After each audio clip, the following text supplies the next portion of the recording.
छात्रों, आज हम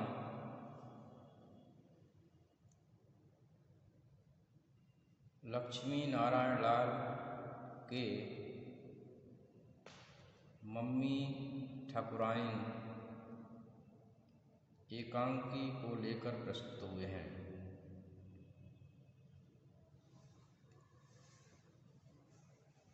यह सामाजिक धरातल की वास्तविकता को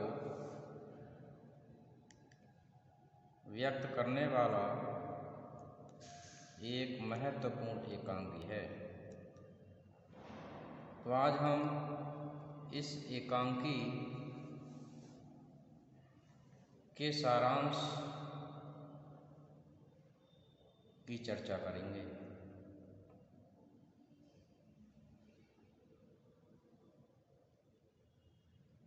एकांकी के क्षेत्र में लक्ष्मी नारायण लाल का नाम विशेष रूप से लिया जाता है।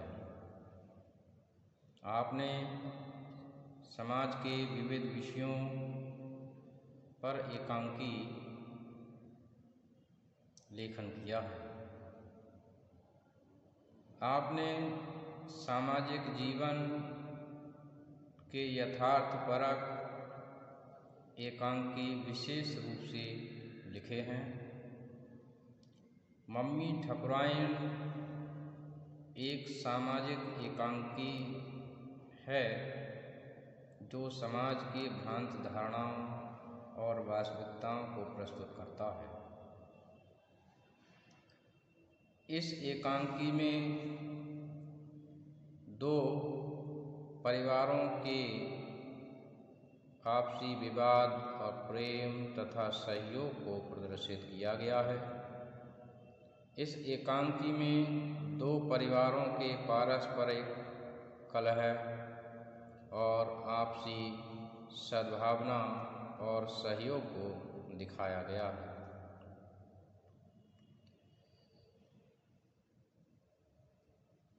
आलोच्य एकांकी में दो परिवार दिखाए गए हैं। एक परिवार मम्मी का है तो दूसरा परिवार ठाकुराइन का है। पहले परिवार में प्रोफेसर सत्संगी, उनकी पत्नी मम्मी, उनकी बेटी नीता तथा बेटा अजय है। दूसरे परिवार में ठाकुर छैल बिहारी सिंह हैं, उनकी पत्नी ठाकुराइन है तथा उनका मझला बेटा बहादुर है।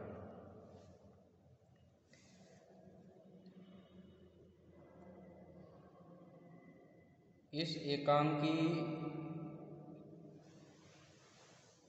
का प्रारंभ मम्मी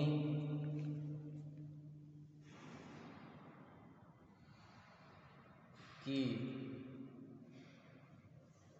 बेटी नीता और ठाकुराइन के मझले बेटे बहादुर की झड़प से होता है। बहादुर और नीता आपस में झड़प करते हैं, लड़ते हैं, झगड़ते हैं, जैसा कि आमतौर पर बच्चे करते हैं।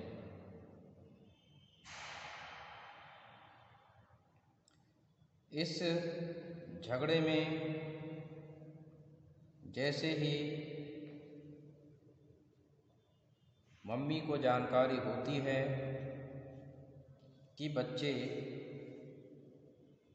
आपस में झगड़ रहे हैं, तो वे भी इसमें सम्मिलित हो जाती हैं। और बहादुर या फिर बहादुर जैसे बच्चों या फिर उसके परिवार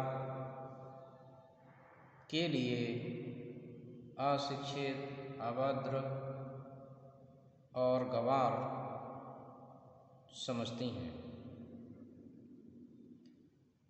मम्मी अपने लिए एक सभ्य परिवार से शिक्षित समझती हैं और बहादुर के परिवार अर्थात ठाकुरायन के परिवार को बिल्कुल अशिष्ट और अभद्र समझती हैं और वे इसी प्रकार से उनको ताने देती हैं।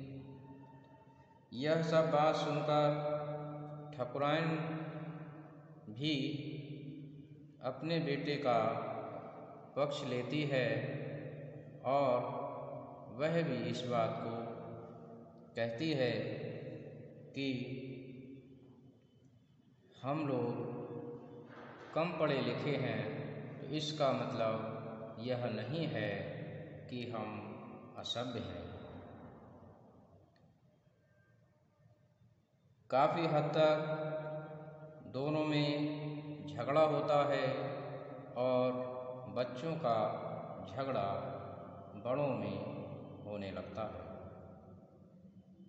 इसमें आमतौर पर जैसे कि समाज में होता है, ठीक वैसा ही चित्रण एकांकीकार ने कर दिया है कि बच्चों का झगड़ा बड़ों में होने लगता है और इस कारण से उनमें अनबन भी हो जाती है।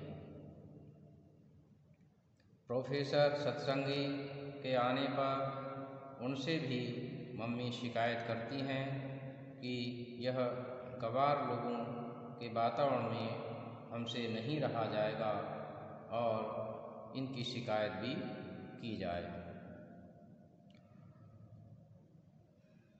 उनकी तरफ से काफ़ी प्रयास रहता है और उनको अशिष्ट और अभद्र बताया जाता है।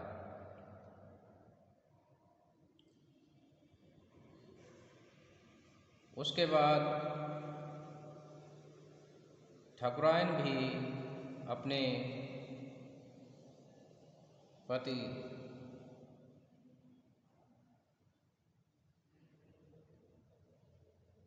ठाकुर छैल बिहारी टिकट बाबू को भी सारी जानकारी देती है। खैर, जैसे तैसे यह मामला शांत होता है। उसके कुछ समय बाद ही मम्मी की बहन सरला गर्भवती है और वह प्रसव वेदना से पीड़ित होती है। आसपास कोई नहीं होता है, बावजूद इसके ठाकुरायन को यह जानकारी होती है तो ठाकुरायन आपसी रंजिश को भुला देती है और मम्मी की बहन सरला का प्रसव कराने में यथाशक्ति मदद करती है। उसकी प्रसव में तो मदद करती ही है, इसके साथ ही बच्चे के जन्म होने पर ढोलक आदि को लेकर मंगल गीत भी गाती है, जैसे कि गीत गाए जाते हैं। तो इससे यह पता चलता है कि ठाकुरायन ने संकट की घड़ी में मम्मी के परिवार की यथाशक्ति मदद की।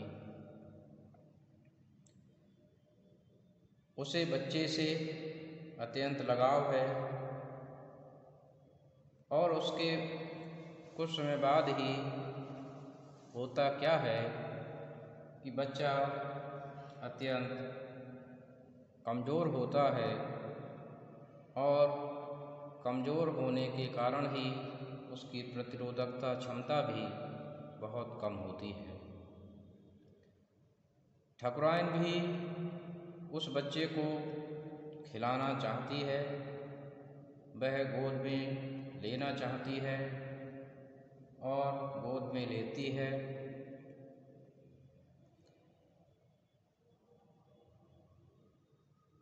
उसके कुछ समय बाद ही बच्चा कमज़ोर होने के कारण से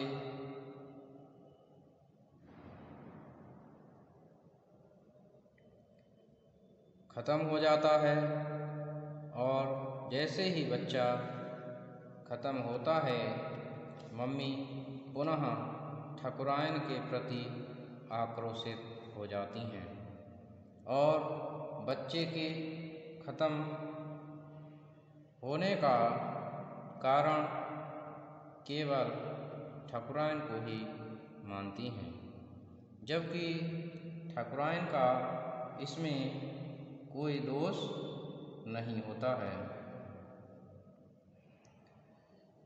उस पर दोषारोपण कर दिया जाता है कि उसने गंदे हाथों से बच्चे को पकड़ लिया था, जिस कारण से बच्चा संक्रमित हो गया।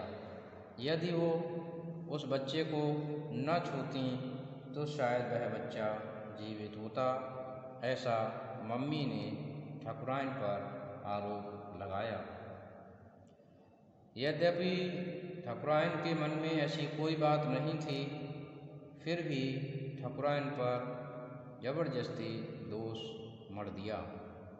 यह सब सुनकर जानकर ठाकुरायन के पति ठाकुर छैल बिहारी भी अत्यंत क्रोधित होते हैं और ठाकुरायन पर ही गुस्सा दिखाते हैं और वे कहते हैं कि तुम्हें ऐसे लोगों की मदद नहीं करनी चाहिए जो तुम पर भरोसा नहीं करते हैं।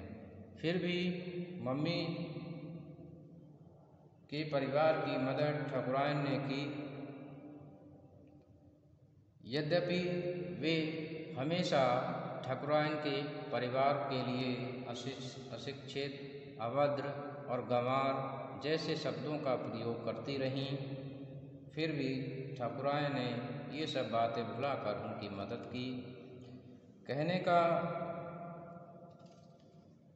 आशय ये है कि इसमें एकांकिकार ने यह दिखाने का प्रयास किया है कि जो शिक्षित समाज है या फिर जो समाज धन संपन्न है, क्या वही सभ्य कहलाने का अधिकारी है?